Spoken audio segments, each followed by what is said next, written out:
Hello दोस्तों, नमस्कार, जय हिंद। देहरादून स्टडी फन में स्वागत है आप सभी का। तो परीक्षा वाणी की सीरीज को आगे बढ़ाते हैं। चैप्टर नंबर जो 8 है दोस्तों, वो हम डिस्कस करने वाले हैं।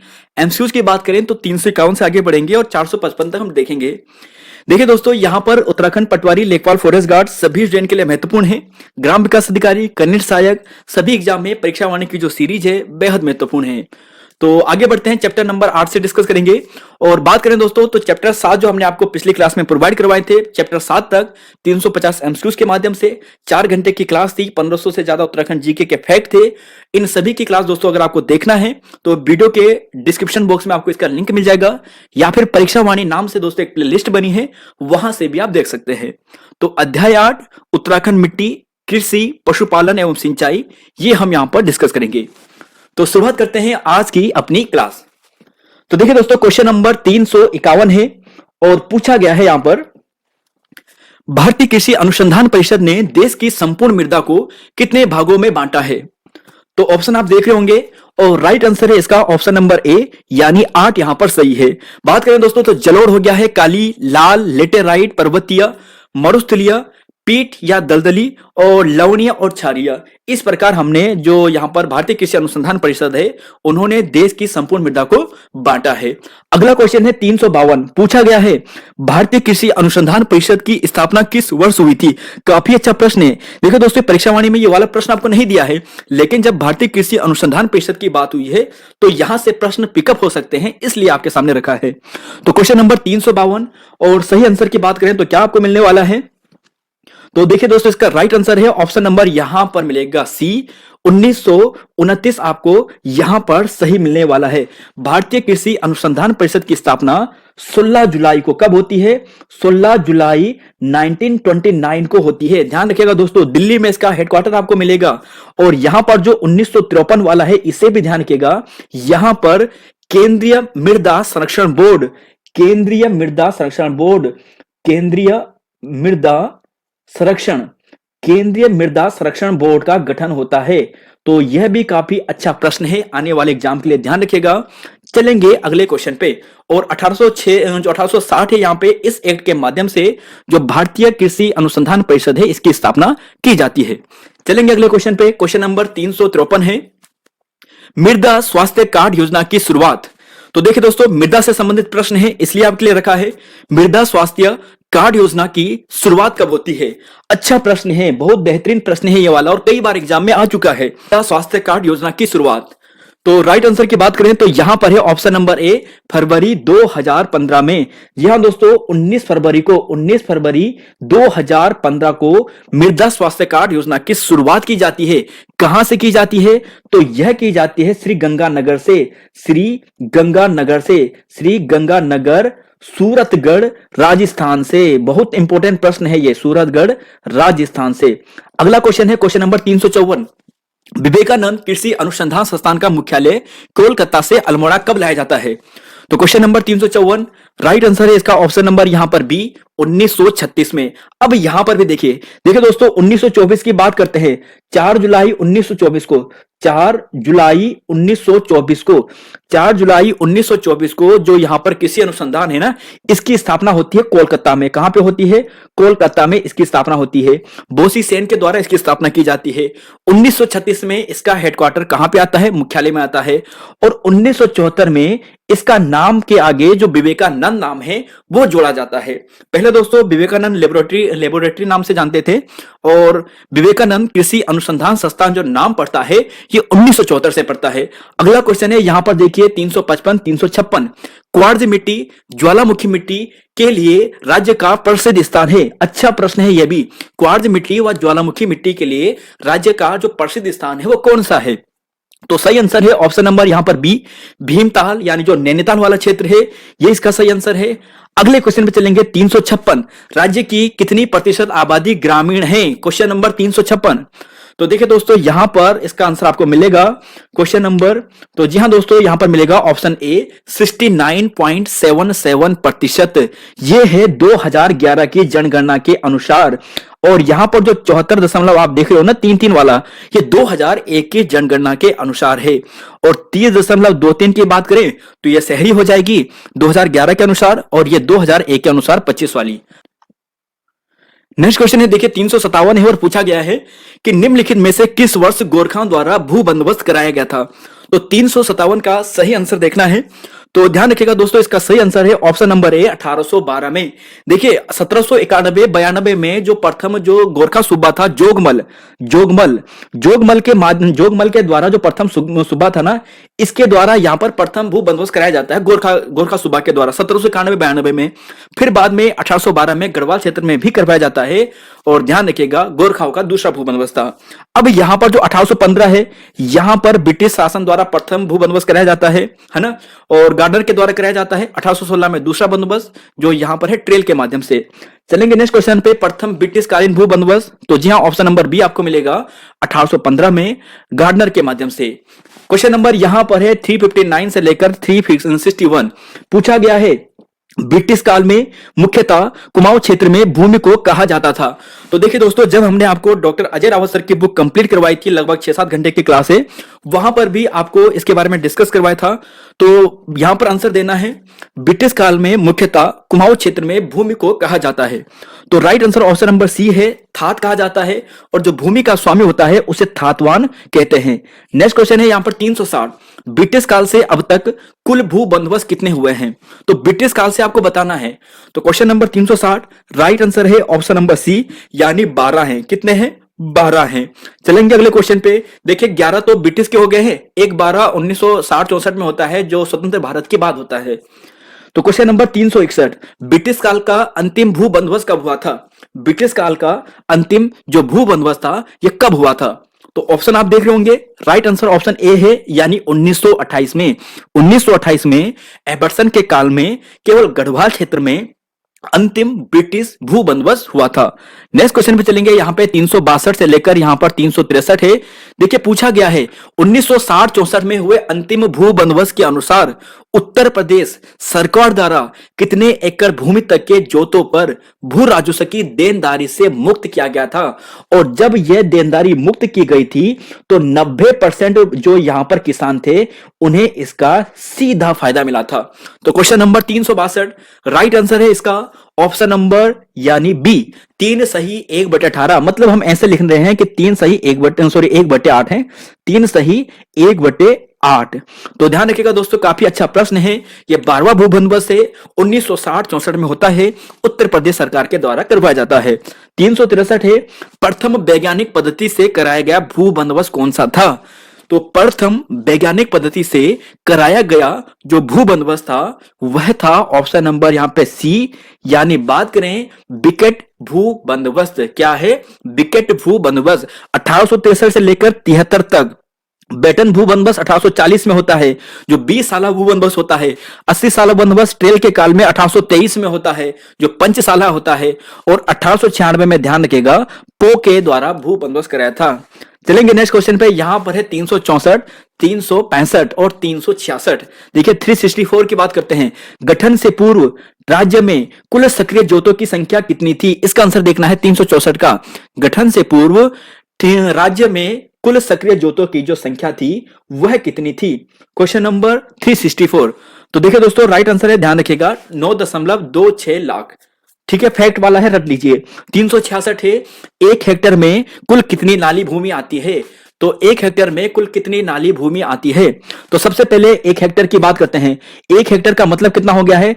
10,000। ध्यान रखिएगा 10,000 वर्ग मीटर, 10,000 वर्ग मीटर यहां पर हो गया है। अब यहां पर देखिए एक नाली बराबर कितना होता है?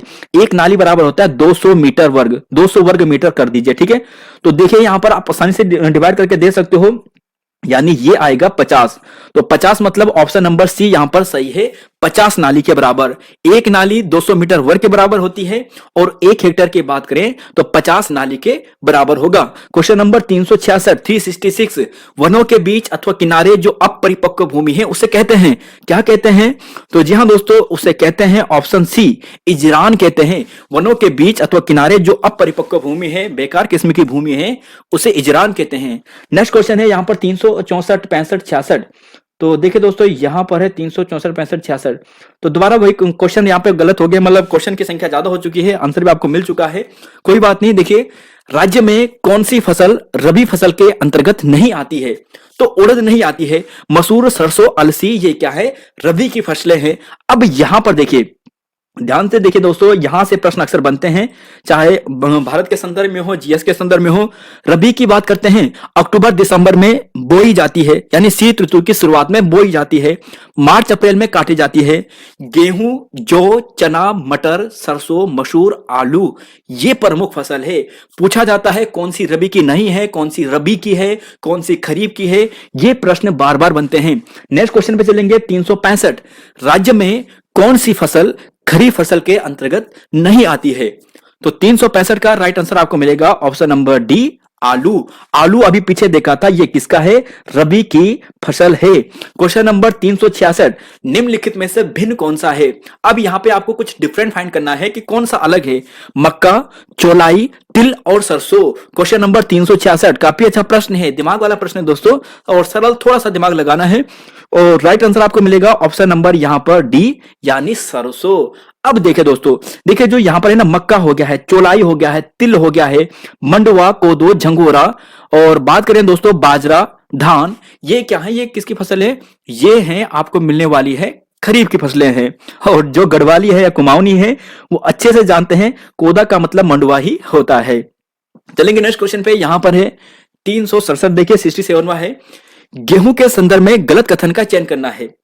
तो गेहूं के संदर्भ में गलत कथन का चयन करना है, तो पढ़ लीजिए और सही आंसर का चयन करना है। 367, तो राइट आंसर, तो जी हाँ दोस्तों, अगर इसके राइट आंसर की बात करें तो आपको मिलेगा ऑप्शन डी, यानी राज्य में गेहूं उत्पादक राज्य पिथौरागढ़, चमोली नहीं, बल्कि कौन सा है? ये देहरादून, उधम सिंह नगर, पौड़ी, गढ़वाल है। 50 से लेकर 70 सेंटीमीटर तक की यहाँ पे वर्षा की आवश्यकता होती है। 33% भूभाग पे ये मिलेगा, और मुख्य देहरादून, उधम सिंह नगर, हरिद्वार आपको क्षेत्र मिलेगा। नेक्स्ट क्वेश्चन है 368, और पूछा गया है कि राज्य में धान के संदर्भ में गलत कथन कौन सा है? देखिए राज्य की बात कर रहे हैं, राज्य में धान के संदर्भ में गलत कथन कौन सा है? तो क्वेश्चन नंबर 368 राइट आंसर की बात करें तो यहां पर आपको मिलने वाला है, जी हाँ, ऑप्शन नंबर सी मिलेगा, यानी 40% नहीं है दोस्तों, लगभग 21% के आसपास है। तो क्वेश्चन नंबर 368 का right answer option number C है। उधम सिंह नगर, देहरादून, हरिद्वार ये मुख्य उत्पादक जिले हैं। 75 से लेकर 125 सेंटीमीटर तक इसके लिए आवश्यक वर्षा होती है, और दूसरी राज्य की प्रमुख यह फसल है गेहूं के बाद। नेक्स्ट क्वेश्चन है 369, राज्य में गन्ने की फसल के संदर्भ में गलत कथन का चयन कीजिए। तो 369 है, और राइट आंसर यहां पे देखना है। तो देखिए दोस्तों, ये तीसरी प्रमुख फसल है, और सही आंसर इसकी बात करें तो ऑप्शन नंबर डी ही होगा, यानी अगर बात करें 20% नहीं, लगभग ये 6% भाग पर बोई जाती है। जो मुख्यतः तराई वाला क्षेत्र है, मैदानी वाला क्षेत्र है, वहां पर इसे बोया जाता है। तो ऑप्शन नंबर डी यहां पे सही है। उधम सिंह नगर प्रमुख जनपद है। बात करें 20 से लेकर 26 डिग्री तापमान की आवश्यकता होती है, और देखिए सबसे पहले यहां पर 100 से लेकर 200 सेंटीमीटर, यानी धान से भी ज्यादा और गेहूं से भी ज्यादा इसके लिए वर्षा की आवश्यकता होती है। क्वेश्चन नंबर 370, 371, राज्य में मिर्ची का सबसे ऊंचा पौधा 6.6 मीटर उगाकर गिनीज बुक ऑफ वर्ल्ड में रिकॉर्ड दर्ज करवाया था। तो रिकॉर्ड किसने दर्ज करवाया है? ऑप्शन बी यहां पे सही होगा, किशन चंद्र जोशी, ऑप्शन बी यहां पर सही है। नेक्स्ट क्वेश्चन है 371, राज्य में सर्वाधिक लीची उत्पादक जिला कौन सा है? तो राज्य में सर्वाधिक लीची उत्पादक जिले की बात करते हैं तो यह मिलता है देहरादून, और देहरादून को ही लीची नगर के नाम से भी हम जानते हैं। अगला क्वेश्चन है देखिए 372, 73, 74, राज्य में धनिया का सबसे ऊंचा पौधा 7.1 फीट उगाकर गिनीज ऑफ बुक में अपना नाम दर्ज कराया था। तो 372 राइट आंसर ऑप्शन नंबर। तो देखिए दोस्तों, किशन चंद्र जोशी जी की बात करें तो अभी आपने पीछे देखा था इनके बारे में, तो इन्होंने तो किसका हो गया था? मिर्च का हो गया था। और धनिया की बात करें तो ऑप्शन नंबर यहां पर ए है, गोपाल उप्रेती, बिल्कुल सही है। क्वेश्चन नंबर 373, राज्य के सेब को दिल्ली में मुख्यतः किस ब्रांड के नाम से बेचा जाता है? तो किस नाम से? न्यूजीलैंड ब्रांड से, ऑप्शन बी यहां पर सही है। 374, राज्य में देसी नागपुरी एम्बदर लड्डू किस्म है, किस चीज की? तो यह है ऑप्शन नंबर बी, यानी संतरे की है। अगले क्वेश्चन पे चलेंगे, देखिए यहां पर है 375 से लेकर 76, देखिए उत्तराखंड चाय विकास बोर्ड का गठन कब होता है?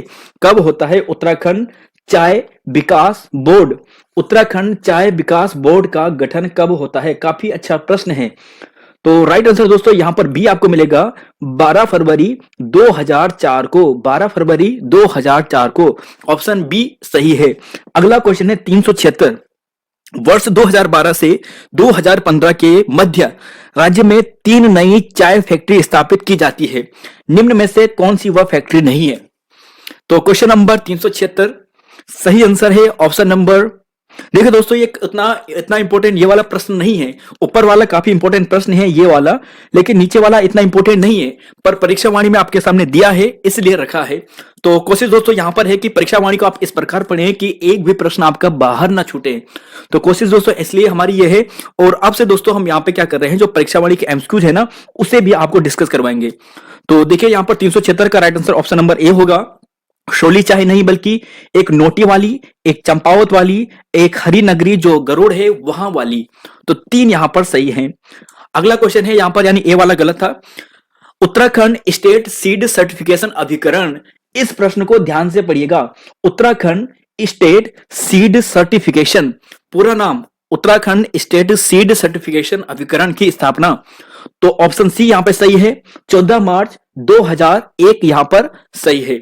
अगला क्वेश्चन है 378, उत्तराखंड में चाय विकास बोर्ड, देखिए अभी आपने पीछे देखा उत्तराखंड चाय विकास बोर्ड का गठन कब होता है, 12 फरवरी 2004 को होता है। ऑप्शन देखिए पीछे वही है ना, आपके सामने ऑप्शन वही रखे हैं जिसे कि आप बार बार रिपीट करो उन्हें। तो देखिए यहां पर, तो देखिए आपको ये मिलेगा ऑप्शन ए, यानी अल्मोड़ा में गैरसैंण स्थानांतरित करने की बात की जा रही थी, शायद अभी तक नहीं किया गया है। 379, उत्तराखंड पशुधन विकास बोर्ड का गठन, काफी अच्छा प्रश्न है ये वाला भी। और देखिए 27 जून 27 जून 27 जून 27 जून, तो ये बात तो क्लियर हो गई है। और राइट आंसर अब बात करें तो ये है ऑप्शन नंबर ए, यानी 2001, 27 जून 2001 उत्तराखंड पशुधन विकास बोर्ड का गठन 27 जून 2001। नेक्स्ट क्वेश्चन देखिए 380, ऑर्गेनिक सर्टिफिकेशन एजेंसी देहरादून की स्थापना, तो देहरादून में आपको मिलेगा ऑर्गेनिक सर्टिफिकेशन एजेंसी। अभी आपने दोस्तों पीछे एक चीज देखा था और उसका नाम क्या था, उसका नाम था Uttarakhand state seed certification, seed certification. और सीड सर्टिफिकेशन में आपने देखा था जो ऑप्शन सी है ना, 14 मार्च 2001 इसकी स्थापना होती है। 12 फरवरी 2004 भी आपने देखा था, चाय विकास बोर्ड के गठन की बात होती है। तो ऑप्शन यहां पर डी सही है, 8 जून 2006 को। रिकॉल कीजिए तीनों फैक्ट, यहां पे जो तीनों ऑप्शन है तीनों को एक साथ रिवाइज कीजिए। नेक्स्ट क्वेश्चन है 381, फिर देखिए वही ऑप्शन है, 8 जून की बात करें 8 जून 2006 को ऑर्गेनिक सर्टिफिकेशन एजेंसी की स्थापना, 12 फरवरी 2004 को जो यहां पर चाय विकास बोर्ड है उसके गठन की बात की जाती है, 14 मार्च 2001 को उत्तराखंड जो स्टेट सीड सर्टिफिकेशन है इसके गठन की बात होती है। तो बचा ऑप्शन ए, यानी दिसंबर 2000 इसका सही आंसर है। चलेंगे अगले क्वेश्चन पे 382, कृषि विविधीकरण योजना राज्य में शुरू होती है, कृषि विविधीकरण योजना राज्य में शुरू होती है। तो देखिए सबसे पहले तो सितंबर 1998 में ये पूरे भारत में शुरू होती है, और इस योजना को राज्य में जो शुरू किया जाता है ये 2001 से किया जाता है, मई 2001। चलेंगे नेक्स्ट क्वेश्चन पे, यहां पर देखिए क्वेश्चन नंबर यहां पर है 383, और फिर देखिए दो ऑप्शन आपके सामने नीचे के वही मिल गए हैं, Uttarakhand state seed certification, Uttarakhand यहाँ पे ऑर्गेनिक स्टेट यहाँ पर क्या है सर्टिफिकेशन, ऑर्गेनिक वाला है ना यहाँ पे दूसरा वाला ऑर्गेनिक, देखिए ध्यान से देखिए ऑर्गेनिक सर्टिफिकेशन एजेंसी 8 जून 2006 को, तो ऑर्गेनिक सर्टिफिकेशन 8 जून 2006 को। राइट आंसर इसके बात करते हैं तो यह है दोस्तों ऑप्शन यहाँ पर ए, जून 2014 में। फिर से याद कीजिए, उत्तराखंड किसान प्रोत्साहन योजना की घोषणा जून 2014 में होती है और अगस्त 2014 से यह लागू की जाती है। नेक्स्ट क्वेश्चन है यहां पर देखिए, यहां पर है, और इससे पहले एक फैक्ट यहां पे ध्यान रखिएगा कि 60 वर्ष की आयु से अधिक किसान को जिनके पास 2 हेक्टेयर से अधिक भूमि है उन्हें 1200 रुपए जो मासिक पेंशन है वो दिया जा रहा है। तो यहां पर दोस्तों ये सुविधा है। 384, राज्य में अति हिमीकृत वीर्य उत्पादन केंद्र, तो बहुत सरल है, ये आपको देहरादून में मिलेगा, श्यामपुर क्षेत्र में मिलेगा। क्वेश्चन नंबर 385, गो विज्ञान एवं प्रौद्योगिकी संस्थान, तो जी हाँ ये ऋषिकेश में है और पशुलोक क्षेत्र में है। अगले क्वेश्चन पे चलेंगे, यहां पर है नेक्स्ट 386 से लेकर 388 तक, केंद्र की सहायता से राज्य में national cattle and buffalo breeding project, इसकी शुरुआत कब होती है? Question number 386। तो फिर दोस्तों वही ऑप्शन रिपीट हो गए हैं। देखिए 14 मार्च 2001 को उत्तराखंड स्टेट सीड और सीड सर्टिफिकेशन। फिर देखिए ऑर्गेनिक, यहां पर था ऑर्गेनिक सर्टिफिकेशन, ये कौन सा था? यहां पे 8 जून 2006 को। तो राइट आंसर दोस्तों यहां पर है ए 2002-3। तो national cattle and buffalo breeding 2002-2003। राज्य का प्रथम दुग्ध संघ की स्थापना, राज्य में प्रथम दुग्ध संघ की स्थापना, तो जी हाँ ये होती है हल्द्वानी में। ऑप्शन बी यहां पे सही होगा और ये है 1949 में। देखिए 388 है गंगा गाय महिला डेयरी योजना, इसकी शुरुआत।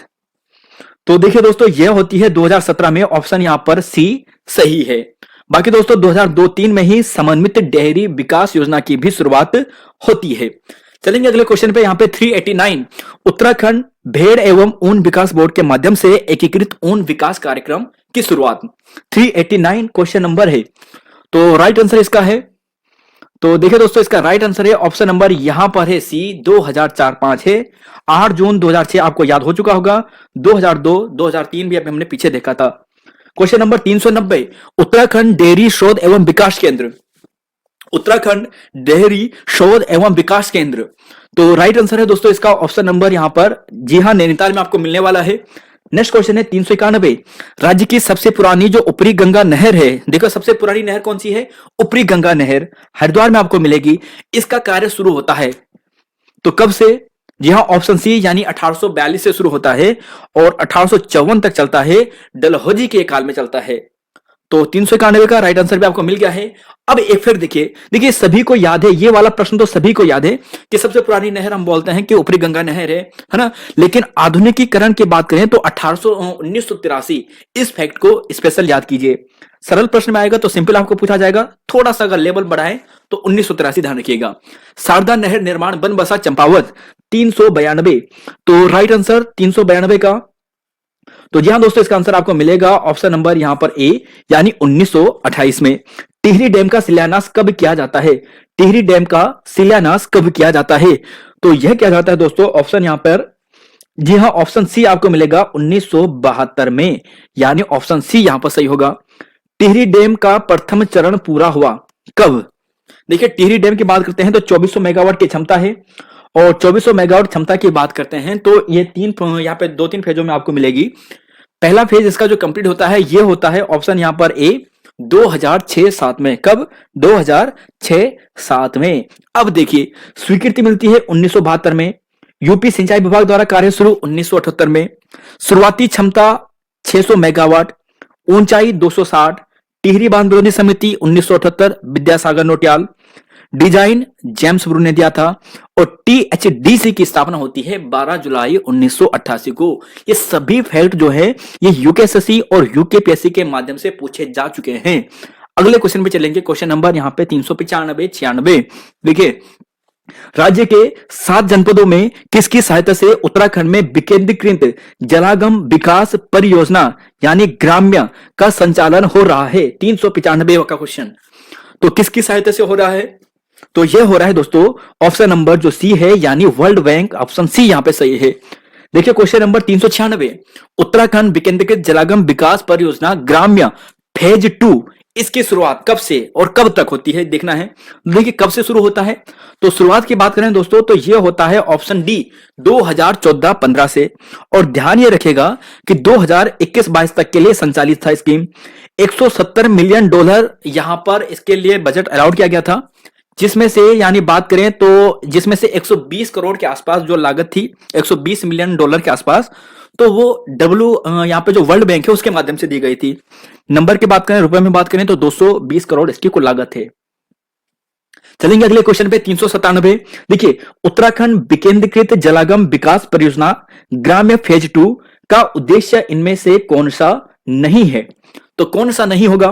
देखिए ग्रामीण समुदायों की आय में वृद्धि करना, ग्राम पंचायतों को सामर्थ्यवान बनाना, भूमि जल संरक्षण, वन एवं वानस्पतिक जो आवरण है उसमें सुधार करना, पंचायती क्षेत्र के अंतर्गत ग्रामीण तक पक्की सड़क का निर्माण करना और कृषि क्रियाकलापों पशुधन संबंधी विकास करना। तो देखिए दोस्तों आप समझ चुके होंगे शायद इसका आंसर ऑप्शन जो यहाँ पर डी है ये गलत होगा, बाकी सभी इस फेज के अंतर्गत है। तो ग्रामीण समुदाय की आय में वृद्धि करना यह भी इसके अंतर्गत है। 398 उत्तराखंड में कोऑपरेटिव रेशम फेडरेशन की स्थापना कब होती है? तो जो कोऑपरेटिव रेशम फेडरेशन उत्तराखंड की, तो देखिए दोस्तों इसका हेडक्वार्टर आपको देहरादून में मिलेगा। इसकी स्थापना होती है ऑप्शन नंबर जो सी है 2002 में। तो उत्तराखंड कोऑपरेटिव रेशम फेडरेशन की स्थापना होती है कब? 2002 में देहरादून में इसका हेडक्वार्टर है। 399 निम्न में से कौन एक रेशम की किस्म का प्रकार नहीं है? मलबरी, मूंगा, टसर, निंतूर।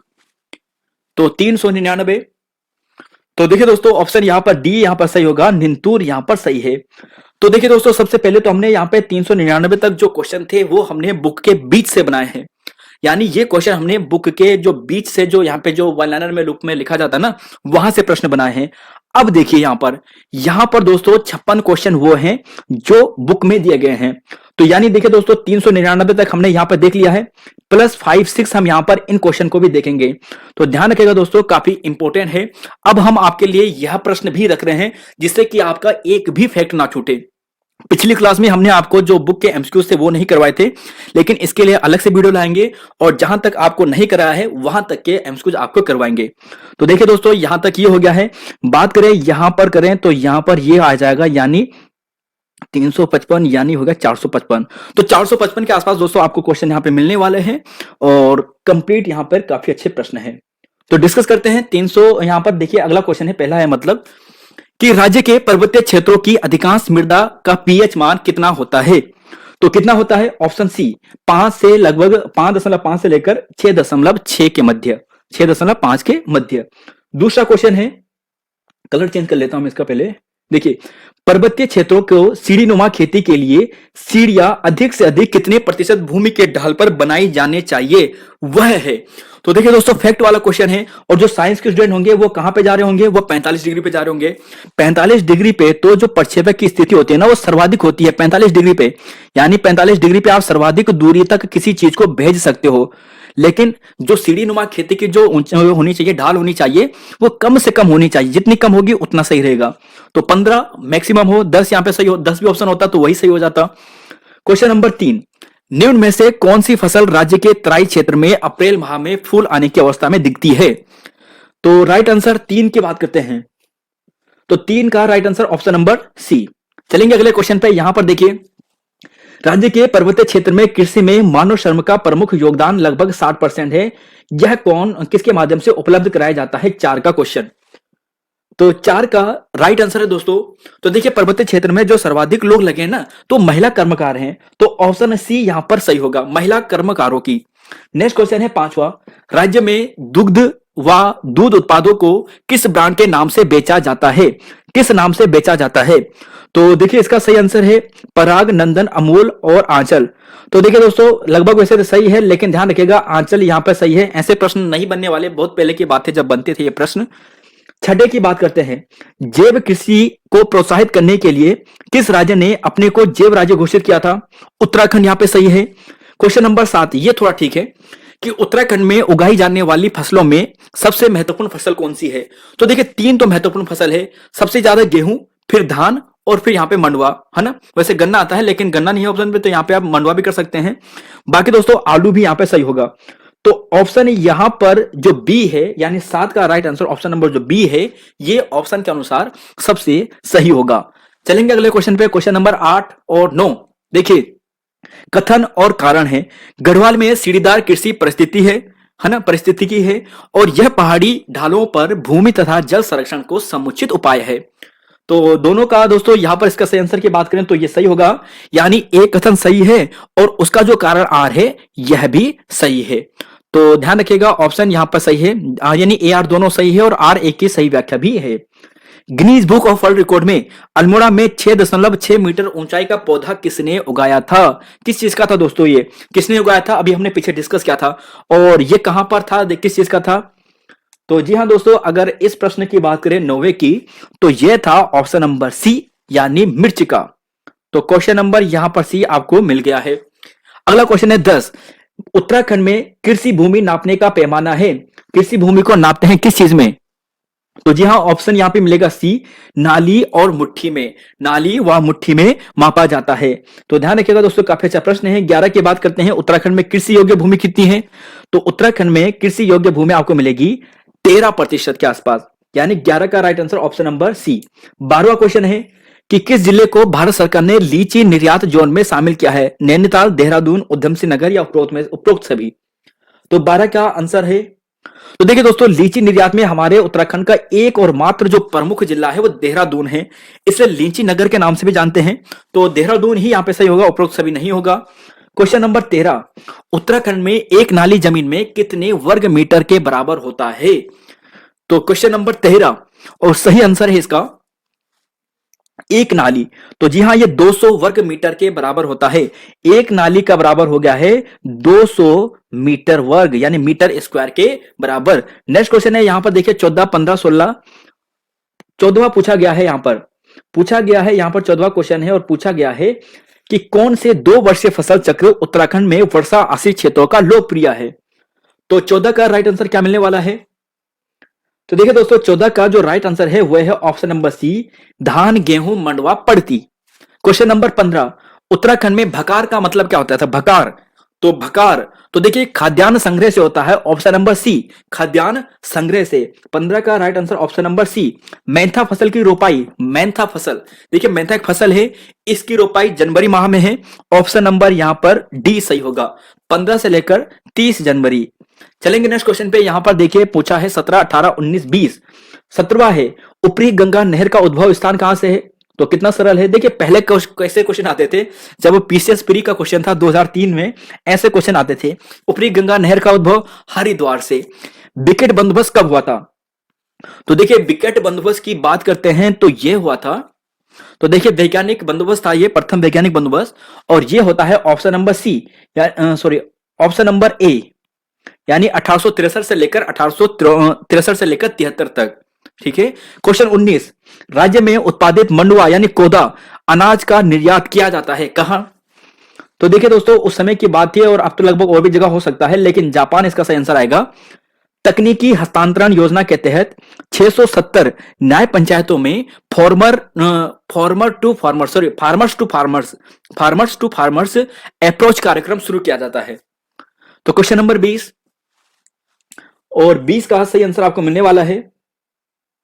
तो जी हाँ, 2005-6 यहां पे सही होगा। अगला क्वेश्चन है देखिए 21वां कि राज्य में चाय की खेती को 1824 में सर्वप्रथम शुरू किया था। तो देखिए शुरू किया था मतलब इसने शुरू कराने का परामर्श दिया था, कहने का मतलब यह था। तो राइट आंसर है दोस्तों ऑप्शन नंबर, जी हाँ, ए आपको मिलेगा, बिशप हेबर होगा। और देखिए दोस्तों, उत्तराखंड में जो चाय की खेती का विकास क्रम है, चाय की खेती से संबंधित जितना भी ऐतिहासिक क्रम है, वो सभी हमने आपको डॉक्टर अजय रावत की जो बुक है, लगभग 6 घंटे की या 7 घंटे की क्लास आपको मिलेगी, वहां पे कंप्लीट आपको करवा रखा है। तो उत्तराखंड का इतिहास वहां पे आपको कंप्लीट मिल जाएगा, उस वीडियो से आप देख सकते हैं। और अब यहां पे दोस्तों बात करते हैं क्वेश्चन नंबर 22 पे। अगर आपको वीडियो देखना है तो इसी वीडियो के डिस्क्रिप्शन में भी आपको लिंक मिल जाएगा सभी प्लेलिस्ट का, या फिर आप प्लेलिस्ट में जा सकते हो, अलग से अजय रावत नाम से होगी। राज्य में व्यापक स्तर पर चाय की खेती 1835 में प्रोत्साहित किया था। तो ऑप्शन के अनुसार आपको देखना है, और ऑप्शन के अनुसार दोस्तों यहां पर क्या है, ऑप्शन ए यानी डॉक्टर रॉयले यहां पर सही होगा। 23वां क्वेश्चन है, राज्य में सर्वाधिक क्षेत्रफल पर खेती की जाने वाली 2 फसलें हैं। राज्य की सर्वाधिक क्षेत्रफल पर खेती की जाने वाली 2 फसलें कौन सी है? तो 23 का राइट आंसर आपको मिलेगा। तो जी हां, गेहूं व चावल। देखिए गेहूं, चावल, गन्ना ये मुख्य फसलें हैं, गेहूं, चावल, गन्ना। तो ऑप्शन ए यहां पर सही होगा, सबसे ज्यादा गेहूं, फिर यहां पर चावल। 24वां है कि किस फसल को खेती राज्य के पहाड़ी क्षेत्रों पर की जाती है?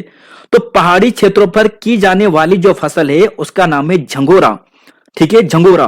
25 का राइट आंसर, राज्य में सर्वाधिक कृषि योग्य भूमि है।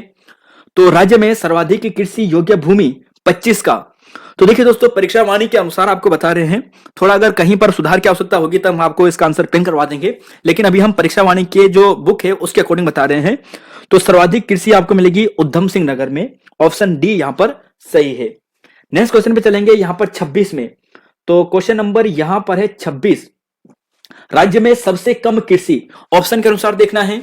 तो राज्य में सबसे कम कृषि आपको मिलेगा रुद्रप्रयाग में, ऑप्शन के अनुसार। 26 का right answer option number D. स्वतंत्रता के बाद राज्य का पहला भू बंदोबस्त हुआ था। तो देखें दोस्तों इसका सही आंसर कितना होने वाला है। तो राइट आंसर है ऑप्शन नंबर यहां पर देखिए 27 का राइट आंसर है ऑप्शन नंबर, जी हाँ ये सी आपको मिलेगा 1960 64 इसका बिल्कुल सही है। क्वेश्चन नंबर 28, राज्य में ज्वालामुखी प्रकार की मिट्टी पाई जाती है तो भीमताल क्षेत्र में पाई जाती है, और भीमताल का मतलब यानी ये हो गया नैनीताल, ऑप्शन ए सही है। निम्न में से कौन दलहन नहीं है, दलहन कौन सी नहीं है, तो दलहन की बात करें दाल नहीं है तो ऑप्शन आपको डी मिलेगा, रागी नहीं है। क्वेश्चन नंबर 30, राज्य के पर्वतीय क्षेत्रों में सिंचाई की सुविधा, देखिए 29 का right answer option number D. 30 का आंसर, राज्य के पर्वतीय क्षेत्रों में सिंचाई की सुविधा के अनुसार कृषि भूमि के 3 प्रकारों में बांटा गया है। कौन सा 3 प्रकारों में से नहीं है, तलाव भूमि जहां पे सर्वाधिक पानी की उपलब्धता होती है, उपराऊ भूमि, देखिए उपराऊ भूमि के 2 प्रकार होते हैं, तो उपराऊ यानी तलाव से थोड़ा कम होती है, कम उपजाऊ होती है, और यह है सी इजरान। तो इजरान मतलब अपरिपक्व भूमि, इतनी अच्छी नहीं होती है, तो डी है दोस्तों यहां पे सही होगा, नम भूमि इसमें प्रकार नहीं है। 31 32 33 34 35, देखिए 33 31 पूछा है कि जब किसी भूमि पर अधिक ढालू होती है तो सीढ़ीदार विधि से खेती की जाती है, इन खेतों की जुताई की जाती है, तो आड़ी तरीके से खेतों की जुताई की जाती है। 32वां है कि राज्य में सर्वप्रथम किस औषधीय पौधे की खेती शुरू की गई थी, तो राज्य में सर्वप्रथम जो खेती शुरू की गई थी वो बेलोडेना की गई थी। परीक्षा वाणी के अनुसार 1903 है, अजय रावत जी के अनुसार जो बुक है 1910 है, ऑप्शन के अनुसार इन्हें करना। नेक्स्ट क्वेश्चन है 33, राज्य में जिरेनियम की खेती की जाती है, जिरेनियम क्या है, देखिए जिरेनियम एक प्रकार का औषधीय है और इसका प्रयोग जो मुख्यतः किया जाता है ये सुगंधित तेल के लिए किया जाता है, ऑप्शन सी यहां पर सही है। क्वेश्चन नंबर 34, निम्न में से किस जिले में चाय की खेती नहीं की जाती है, तो चाय की खेती कहां पर की जाती है, जो पहाड़ी इलाका होगा, तो नैनीताल अल्मोड़ा चमोली यहां पर सही होगा। तो 34 की बात करते हैं, तो 34 का राइट आंसर ऑप्शन नंबर ए हरिद्वार। 35, राज्य के किस जिले में एक अत्याधुनिक चाय उत्पादन इकाई स्थापना की गई है, तो देखिए दोस्तों ये कोसानी में की गई है, कहां पर, कोसानी में, और कोसानी कहां पर है, कोसानी है बागेश्वर में, ऑप्शन डी यहां पर सही होगा। नेक्स्ट क्वेश्चन है यहां पर देखिए 36 से लेकर 40 तक। 36 पूछा गया है कौन सी मृदा उत्तराखंड में राज्य के गन्ने एवं धान की पैदावार हेतु उपयुक्त है, तो गन्ने व धान के लिए, तो देखिए दोस्तों यहां पर गन्ने व धान के लिए वैसे दोमट भी सही होता है, लेकिन सर्वाधिक उपयुक्त यहां पे आपको मिलेगी तराई भूमि, क्योंकि एक चीज देखिए गन्ने की बात करते हैं तो गन्ने के लिए सर्वाधिक किस चीज की आवश्यकता होती है, पानी की आवश्यकता होती है, पढ़ा था ना 100 सेंटीमीटर से लेकर 200 सेंटीमीटर तक आवश्यकता पानी की होती है, तो जितने ज्यादा पानी होगा उतने ज्यादा इसकी सुविधा अच्छी होगी, तो तराई ध्यान रखिएगा। 37, मक्का के उत्पादन में कौन सा जिला प्रथम स्थान रखता है, मक्का में, तो 37 का राइट आंसर है दोस्तों ऑप्शन नंबर डी यानी देहरादून। 38वां है चावल का सर्वाधिक उत्पादन होता है, तो चावल का सर्वाधिक उत्पादन होता है देहरादून सॉरी उधम सिंह नगर, ऑप्शन डी यहां पे सही होगा, यानी 38 का right answer option number D. 39, राज्य में किस प्रकार का रेशम उत्पादन होता है, मलबरी, टसर, मूंगा या फिर उपयुक्त सभी, तो देखिए दोस्तों ये ऑप्शन में भी आपको दिए थे कि निम्न में से कौन सा यहां पर जो राज्य में जो यहां पर रेशम का किस्म है नहीं है, तो मलबरी, टसर, मूंगा तीनों ऑप्शन में दिए थे, तो ये सभी हैं, ऑप्शन यानी डी उपयुक्त सभी। रामगंगा बांध, कालागढ़, ऑप्शन सी। चलेंगे अगले क्वेश्चन पे, यहां पर 41 42 43 44, देखिए पूछा गया है कि राज्य के किस स्थान पर अति हिमीकृत वीर्य उत्पादन केंद्र की स्थापना की गई है, तो कहां पर की गई है, तो जी हाँ दोस्तों यह की गई है, ऑप्शन नंबर आपको मिलेगा, तो ये श्यामपुर में की गई है, और श्यामपुर ये देहरादून वाला क्षेत्र है, ऑप्शन सी यहां पर सही होगा। सेब के उत्पादन के लिए प्रसिद्ध जिला कौन सा है, तो सेब का उत्पादन के लिए प्रसिद्ध जिला आपको मिलेगा ऑप्शन नंबर, जी हाँ ये हर्षिल वाला क्षेत्र यानी उत्तरकाशी बहुत प्रसिद्ध है। 43, कौन सा जिला चाय उत्पादन हेतु प्रसिद्ध है, तो चाय उत्पादन हेतु जो प्रसिद्ध है दोस्तों यह आपको मिलेगा, तो चाय के उत्पादन की बात करें तो ऑप्शन के अनुसार आप देखो तो नैनीताल, देखिए नैनीताल अल्मोड़ा वाले जो क्षेत्र है काफी प्रसिद्ध है, तो 43 का बी यहां पर सही होने वाला है। 43 की बात करें तो बी, हाँ जी हाँ बी यहां पे सही होगा। 44, किसका बंदोबस्त सन 80 का बंदोबस्त कहलाता है, 80 का बंदोबस्त यानी 1823 की बात की जा रही है, 1823 80 का बंदोबस्त, अगर इसे संवत की बात करें तो संवत में होता है 1880, है ना, तो इसका था ऑप्शन बी यानी ट्रेल। नेक्स्ट क्वेश्चन है यहां पर देखिए डेयरी शोध एवं विकास संस्थान, ये कहां पर आपको मिलेगा, डेयरी शोध एवं विकास संस्थान। 45 का राइट आंसर तो जी हाँ, ऑप्शन बी आपको मिलेगा, नैनीताल में मिलेगा। उत्तराखंड में सिंचाई भूमि को कहा जाता है, उत्तराखंड में सिंचित भूमि को कहा जाता है। देखिए एपीओ में प्रश्न पूछा गया है 2021 के एग्जाम में, तो सिंचित भूमि को कहा जाता है ऑप्शन नंबर यहां पर जी हाँ सी, तालाब कहा जाता है जहां पर पानी की सर्वाधिक अधिकता होती है। 47, उत्तराखंड में प्रथम डेयरी संघ स्थापित किया गया है।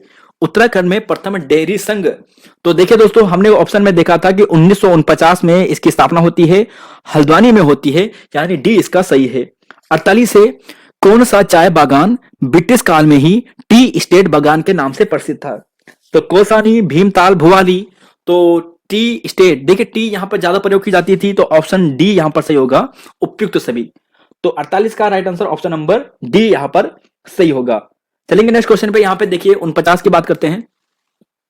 उत्तराखंड में कृषि योग्य भूमि कितनी है? उत्तराखंड में कृषि योग्य भूमि, तो जी हाँ ऑप्शन नंबर सी यहां पर सही होगा, 13%। 50वां है, कौन सा मृदा गन्ने के धान की पैदावार हेतु उपयुक्त है? तो कौन सा यहां पर है कि कौन सी मृदा गन्ने के धान के पैदावार के लिए उपयुक्त है? तो अभी देखा था इसी प्रकार का प्रश्न था, तराई मिट्टी यहां पर सही होगा।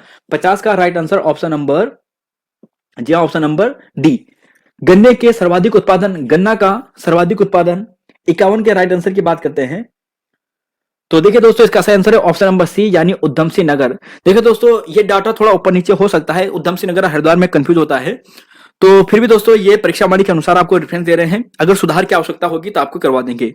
51 का right answer option number C, यानी उधम सिंह नगर।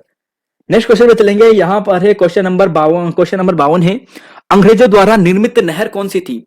तो ये तो दोस्तों वैसे इस प्रश्न की बात करें तो राज्य में अंग्रेजों द्वारा जो निर्मित नहर थी, वैसे तो शारदा नहर भी हो सकती है, क्योंकि शारदा नहर भी 1928 में बन गई थी, शायद आयोग ने प्रश्न डिलीट किया होगा, लेकिन ऊपरी गंगा नहर इसका सही होने वाला है। राज्य में शुद्ध सिंचन क्षमता का सर्वाधिक योगदान किसका होता है? तो इसका सही आंसर है ऑप्शन नंबर बी, यानी नलकूपों से, और दूसरा स्थान आता है नहरों से। तो पहला, दूसरा। क्वेश्चन नंबर यहां पे है 54, उत्तराखंड प्रदेश में किस फल की पैदावार नहीं होती है? तो किस फल की पैदावार नहीं होती है?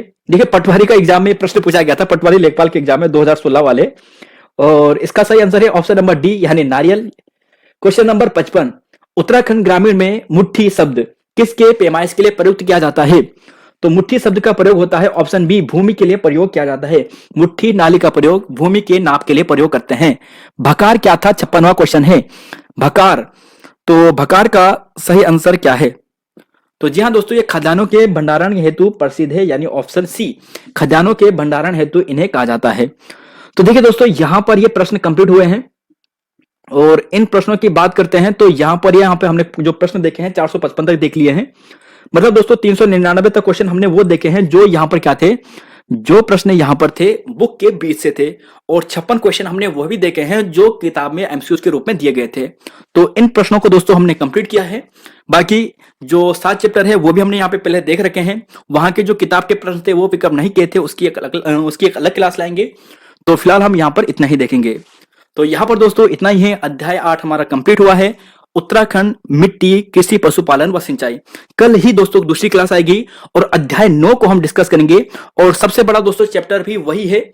इसके बाद 2 सबसे महत्वपूर्ण चैप्टर आएंगे, एक है जो हमारी जाति जनजाति वाले हैं, एक है जनसंख्या वाला। यहां से हर एग्जाम में प्रश्न बनता ही बनता है, कोई भी एग्जाम हो। तो नेक्स्ट 3 क्लासेस बहुत इंपॉर्टेंट होने वाली है। तो परीक्षा वाणी की दोस्तों यहां पर कंप्लीट करेंगे, जल्दी कर देंगे, कोशिश पूरी है, और कोशिश करेंगे भी कि यहां पर जो आपका जो एग्जाम है, पटवारी लेखपाल वाला एग्जाम है, उससे पहले हम इसे क्या कर दें, कंप्लीट करते हैं। तो यहां पर दोस्तों इतना ही, मिलेंगे आपको नई वीडियो में। और हम दोस्तों एक महत्वपूर्ण इंफॉर्मेशन, अगर आप में से कोई भी अगर यहाँ पे टेलीग्राम से जुड़ना चाहता है या फिर व्हाट्सएप ग्रुप से जुड़ना चाहता है, तो वीडियो के डिस्क्रिप्शन में आपको लिंक प्रोवाइड करवा देंगे, वहां से आप जुड़ सकते हैं। और देखिए दोस्तों वहां पर केवल क्या होता है कि देखिए कुछ कहेंगे कि क्या सर वहां पे आप पीडीएफ प्रोवाइड कराते हैं, देखिए सभी पीडीएफ हम वहाँ पे प्रोवाइड नहीं करवाते हैं क्योंकि हमने ये पेड का लिया है, पेड कोर्स का है। लेकिन हाँ, हमने एक बार कहा था, अब भी कहते हैं कि जैसे कि हमारा टारगेट रहता है कि किसी भी क्लास में हमारा जो टारगेट रहता है, जैसे जिसमें अगर 30-40 मिनट की जो क्लास होगी तो 600 लाइक्स का टारगेट रखते हैं, 600 वॉच आवर का टाइम का टारगेट रखते हैं। कंप्लीट होता है, पीडीएफ प्रोवाइड करवा देते हैं। यहीं पर अगर कोई लंबी क्लास होती है, जैसे 1 घंटे की हो गई या फिर इससे ज़्यादा की होती है, तो वहाँ पर 1000 लाइक्स का या फिर 1000 वॉच आवर का टाइम का टारगेट रखते हैं, तब उसकी पीडीएफ प्रोवाइड करवाते हैं। तो आप वहाँ पे जुड़ सकते हैं। अगर आप जुड़ना चाहते हो, कुछ पीडीएफ आपको टेलीग्राम पे मिल जाएगी। और फिलहाल दोस्तों यहाँ पर आप इतनी ही है इन्फॉर्मेशन। मिलेंगे आपको नई वीडियो में। धन्यवाद। जय हिंद, जय उत्तराखंड और जय देवभूमि।